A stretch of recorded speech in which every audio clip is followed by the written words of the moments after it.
mistake. It looks after time control that's it. Kukesh finds rook c6, now he will win. And then Ding is finding resources like this f6 and this rook h3 is so easy to miss. Wonderful play.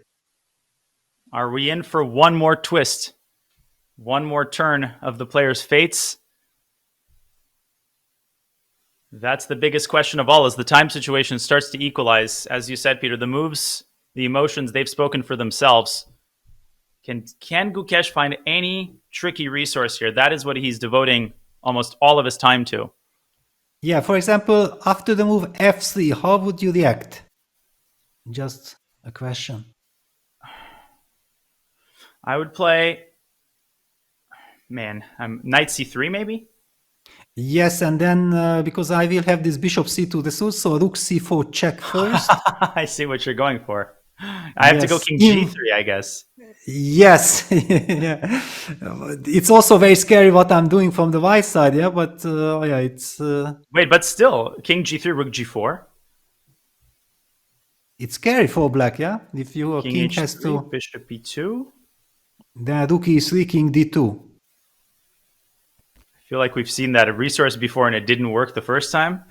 But yeah, then rook e2 and then rook e3 check, rook takes f3. Yeah, there will be this kind of... There's those crazy calculations, yeah, are required here. Even at the end. Now, Gukesh is down on time for the first time, I want to say, this game.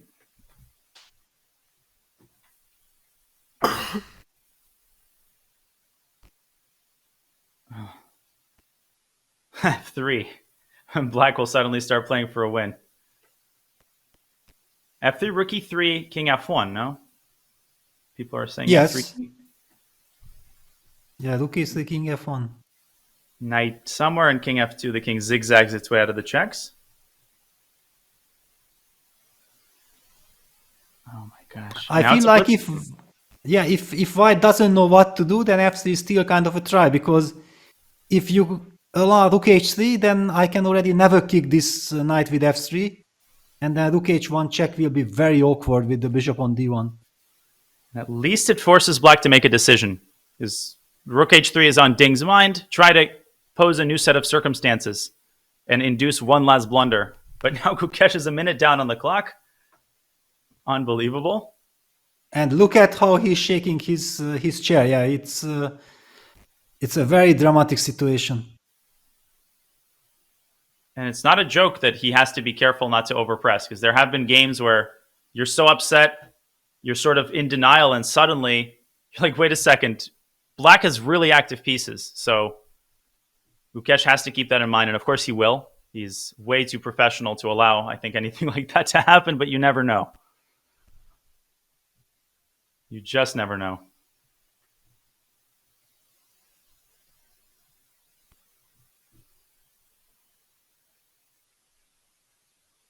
Bishop c2, rook h. Can you play bishop c2, rook h3, and bishop takes c4? Is that any winning chances in that rook endgame? Well, if you can find a good idea afterwards, yes. If not, then it's an elemental draw. Maybe rook c7 there at the end instead of rook b3. Then rook b3. h5. Okay, no. Rook takes b5. Yeah. I'm not fast enough, yeah. Yeah. Well, all rook endgames are drawn, as we can see. The thesis is borne out. Yeah, this is the danger. Time pressure. In serious time pressure. And it's a shock, yeah, because just 2 moves ago he thought like he's winning, and all of a sudden he has no time and he's not winning anymore. Winning, and with 20 minutes seems like an eternity compared to Ding's 5. Look at Gukesh. He's just his last seconds ticking down. If he doesn't find anything, he might end up going for that rook endgame. And that will be an extra minute for Ding, because he can play rook h3 instantly in response to bishop c2.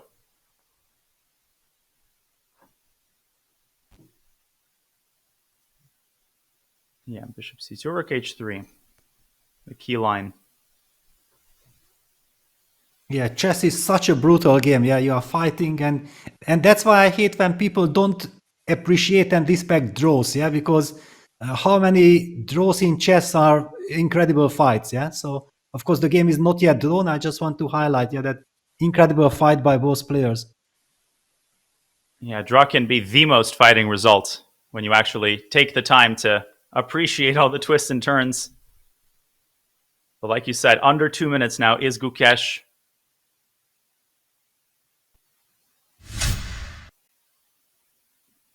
Like you said, the moment speaks for itself, Peter. There's not much that needs to be said. Yeah, 1:30 on the clock. That tells it all. 30-second increment is in place since move 40, folks. So this is not going to be a wild time scramble. Well, it is. But he's not going to flag. And another look, this time a more confident one by Ding. Like, what you got?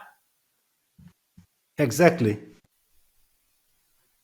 Because the good news for Ding is that if Gukesh would have already seen a good way forward, he would have played it already. Yeah, so it just gives him confidence that yes, my brilliant defensive idea worked.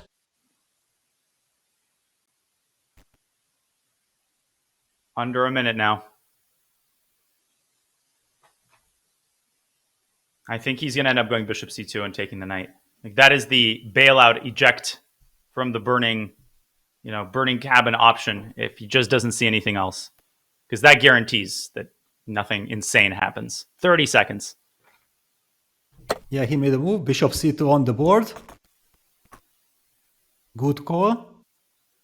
Ooh. And no rook h3. What? He went rook Oh, b5. Rook b5. Also probably a draw. I'm so shocked rook h3 was so tempting. Probably also draws, yeah? Probably. Okay, with the speed that he played rook d5, it signals that It must be. he believes that this should be a draw. Was rook h3 a loss? I don't know. It doesn't matter now. But looks like the eval bar confirms rook d5 also good because rook c4 f5 and white does not have the move f3 that he did with the bishop on d1. Yes. Well done.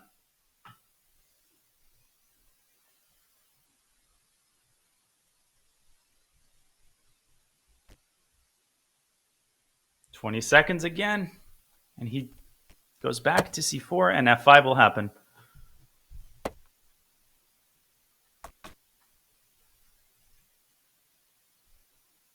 Rook b4 maybe? Yeah, clearly rook b4. If he already played like this, yeah, rook b4 will be played on the board.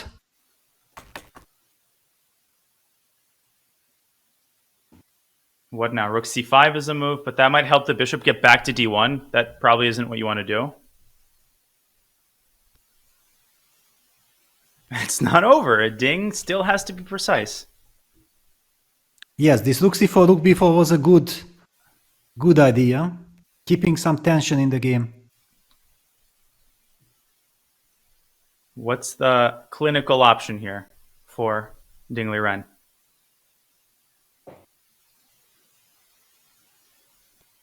Tough to say. Yeah, it's. Is there a force way, or does Black needs to force things, or should he just keep because he's so active and White doesn't have way forward? Well, King f3 is what I'm trying to puzzle out. King f3, bishop d1, king g2.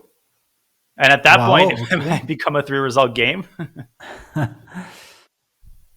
Because, okay, then h5 starts to move. But then rook b3 in that position. Like king f3, I'll show it for 2 seconds really quickly. Okay. King f3, bishop d1, king g2, rook b3. And you can't take on f2. Bishop f3 is now suddenly a huge threat. So what is Black doing here? Rook e5 maybe? Rook then bishop f5, rook e3. Or rook e3. Knight f2? Yes, knight f2. And it goes on because I have this h passer, but maybe it doesn't bring me anything. By the way, look at this line. Bishop f3 I was going to suggest king f1, knight d2 is another mate. But your line is much more important. Rook e3, knight f2. Wow, bishop f3, and it doesn't matter. Yes, so we have a move. We have a move. King f3 on the board. Wow. Wow. With little time on the clock, please calculate all these lines. And suddenly Ding's so confident. He played that with 5 minutes still on his clock. He did that in game 1. That kind of thing. Yeah, he wants to now also push Gukesh. Yeah, it's understandable. 30 seconds goes by a lot faster when you're actually sitting at the board than when you're playing. And bishop d1 on the board. Oh my gosh. King g2, only move. Yes. Only move. He's thinking, but king f4, f3 loses the knight, so you might as well. Yeah, it's a little bit puzzling. Yeah, that he blitzed out king f3 and now he's pausing. Okay, this is making me concerned, but indeed, king g2 on the board. Rook b3, I think maybe what Gukesh is aiming for. Yeah, because okay, you have to stop this rook e5 and White's king is in danger. Rook b3, make sure that nothing can happen to White and there are even still some chances. Bishops, I mean, I'm sure you've seen the most insane stuff happen. So have I, and I have far less experience playing and commentating these types of insane situations on the board. Rook b3. Rook e5. Five instantly.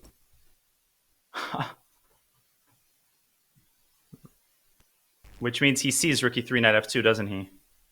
Of course. Yeah, that's the defensive resource, but I also don't really see for White any other try.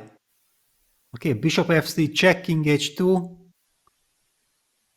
Well, rook e3, rook b5, by the way, also looks like it should be good enough to draw. Yes. Just don't go f4 and blunder rook at bishop f3. Because basically, if you give bishop f3, check, king h2, rook e3, then You play f4. f4, wow. Okay. Quite a move. Wow, f4, okay, so rook e7. And then rook e3? And then rook e3. I'm loving the resourcefulness by Gukesh. He keeps the game going. Yes. But then there will be this motive, yeah, that rook e7, rook e3, if I go with the rook, for example, to c7, you give bishop f3, check, king g3, bishop takes e4, check, king takes f4, and I'm hitting the bishop and the rook and I'm surviving. Beautifully spotted. I might have to go h5 then, after a move like rook c7. So like here I'm going to show with arrows. We don't have time because this is too tense for me to mess with the board, but so people can follow rook c7, h5. Yeah, and then you rely on this bishop on d1 protecting your king. And what we're missing is some tactical fireworks. This game has been too boring. We need some action. What a one-sided endgame this has been. What is chess after all, yeah? What is it? Yeah. Incredible. Okay, now Ding will burn some time deciding where to put the rook. It might not matter, but I wouldn't put it on e6 because then you don't have access to the lateral squares. Yeah, the reason why I picked e7 was that it's a dark square, yeah, just protecting everything. And that's super important, Peter, because in the motif you mentioned, bishop h5 otherwise would pick off the rook on e8. King takes f4, rook f3. Exactly. Yeah. That was the point behind. And also rook e7 protects the a7 pawn, plus it protects, and yeah, rook e7. And even here, bishop f3, king g3 straight away also works out for black. Yeah, I'm guessing rook e3 will have to be played. That's the idea. Yep.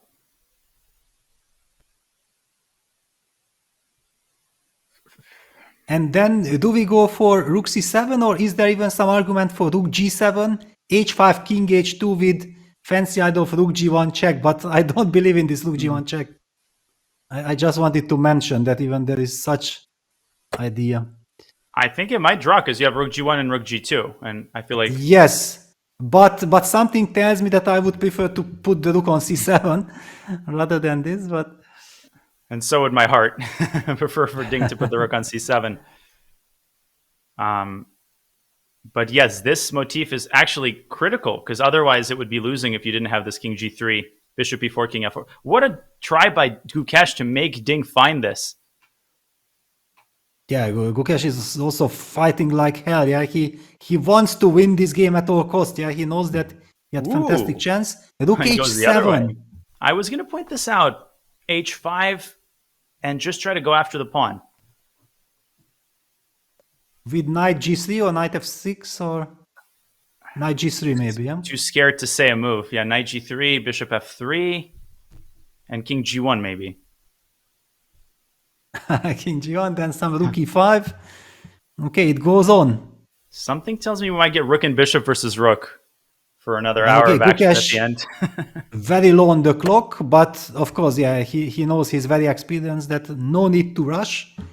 It's much more important to keep the control of the position. After every move, he gets the 30 seconds bonus. Yeah, knight f6, rook e5. Does that lead to the same position? Played. Yes, it's very similar.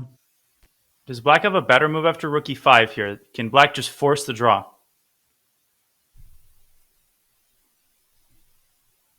I don't see a way. You might have to just take h5 and play a pawn down for a few moves.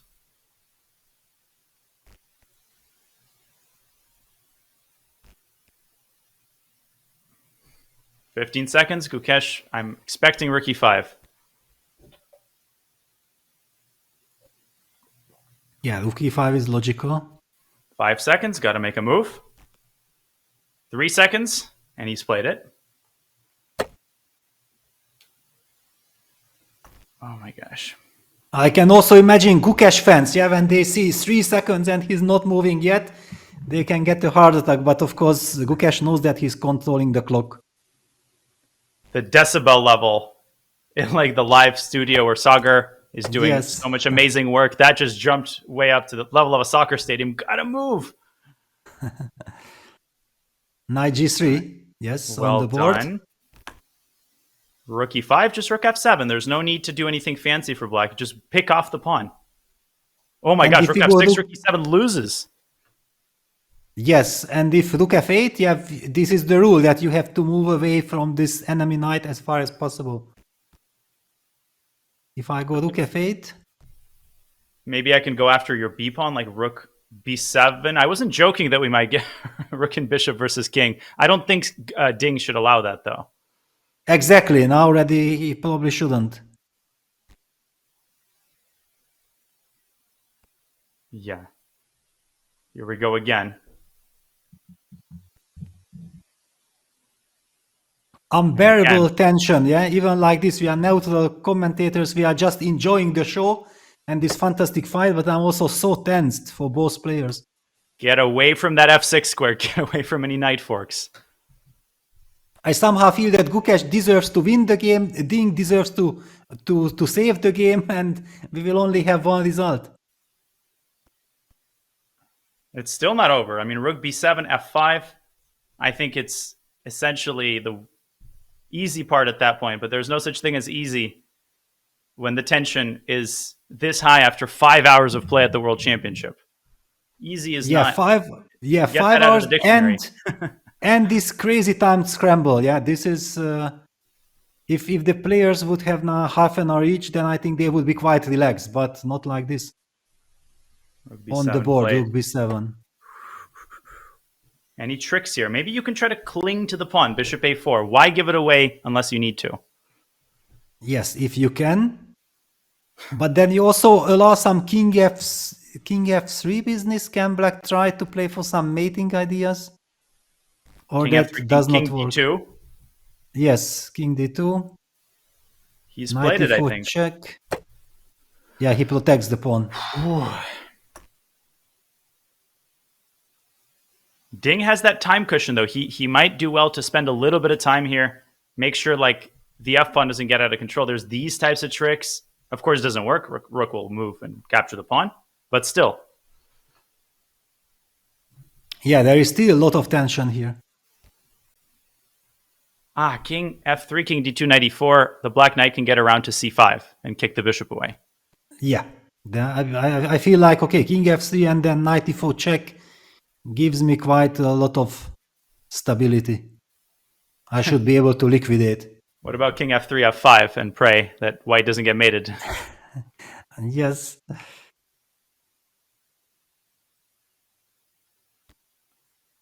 Ay, ay, ay. Insane. Yeah. After so many good defensive resources, still a lot of questions to be answered.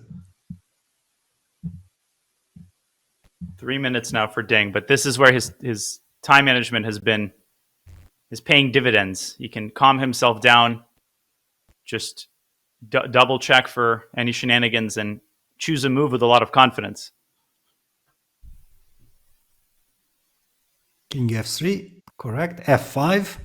Oh, White pushes the pawn and keeps the tension. oh my gosh! But wait a second.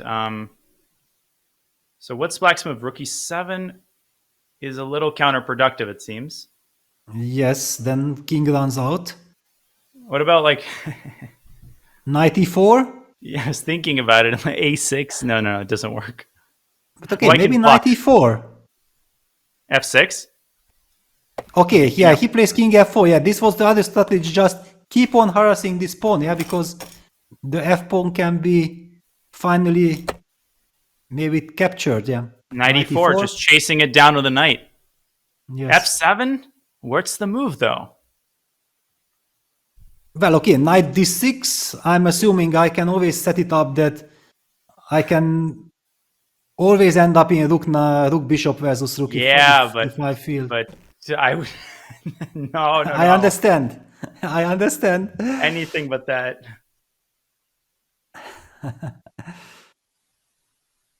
But F7, yeah, like F7 can Black Yes. avoid it. Yeah, f7 and then bishop b3 will protect the pawn, and okay, you will have to sacrifice.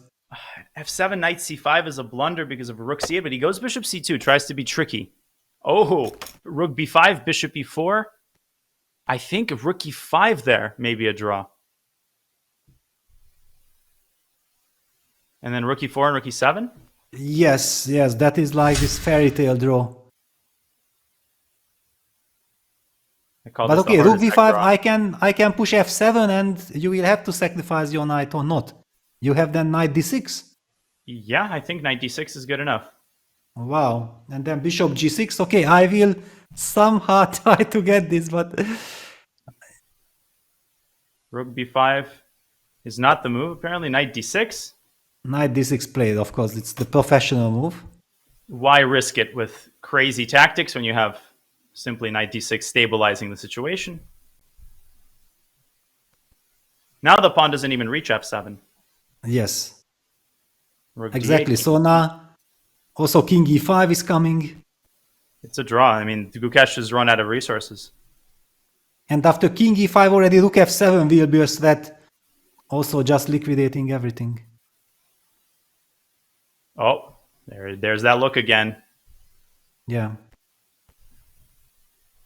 Rook d8 maybe can be tried. Ah, but okay, king king e5. e5, So yeah, annoying. Yeah. it already does not change anything. Yeah, this knight e4, knight d6. The rook has run out of breath. It's like I'm done. I'm done for the day. We were praising Dingleden's, we were praising Gukesh's rook. We have to praise that knight. Yeah, that knight, monster knight. What a job it has done, jumping all around and saving the day. And again, time ticking down. 10 seconds. Gukesh can't get too engrossed. He's got to remember, and he does. King e5 might be a handshake, Peter. This might be the last kind hurdle. of. Yeah, king e5, bishop d3, and then okay, the game will just end in a draw. King e5, bishop g6 maybe. Wait a second. Bishop g6. King e6? King e6, yeah. Bishop b3. Okay. Knight f7 is one move. Is it the move? Maybe it's a professional one, yes. Knight f7. And then take on f6. Don't Bravo. take on b5. Don't do that to yourself, Ding. And he Knight plays f7 on the board, yeah. Wow. That's it. He's going to lose the pawn back, and then it's going to be official.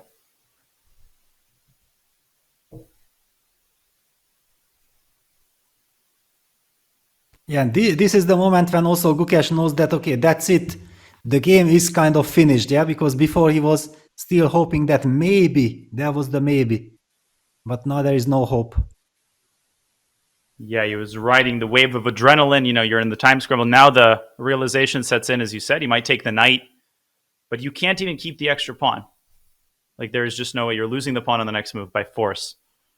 Yeah, just he should not lose on time out of desperation that I cannot win. That's the only danger. 10 seconds. Well, he glances at the clock. He knows. 5 seconds. And he Make moves. a move. Thank God. Yes. Okay, but I don't know why he would leave the knight on the board. He's still trying. King A6? D2. No. Well, oh, King E7, Knight D6. Yeah, looks like a very natural way of. King E7, Knight D6, and Black's not Rook worse. B6. Okay, Rook B6. Yeah, setting up A6 and Knight D6. Gukesh needs to just go Rook D6. Get rid of that pawn, because if you go down this pawn, at that point, when you're upset and tired, just make sure nothing insane happens. Okay, good enough. Bishop Rook C4, D6 Rook drop. D6. Yeah, that's it. Unbelievable. Knight D6 takes B5. With big happiness. And the knight is the game-saving piece. How symbolic. The rook does not outlast Black's knight.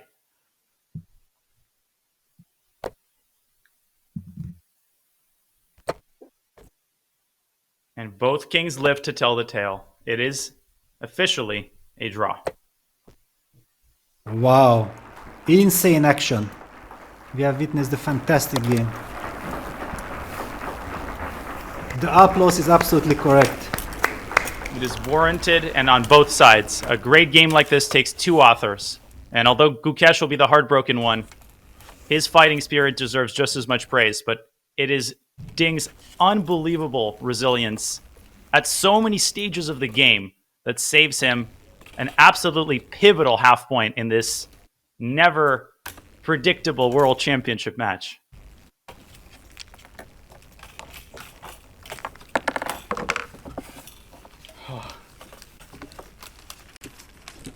You got to do it again tomorrow, Peter. That's the best.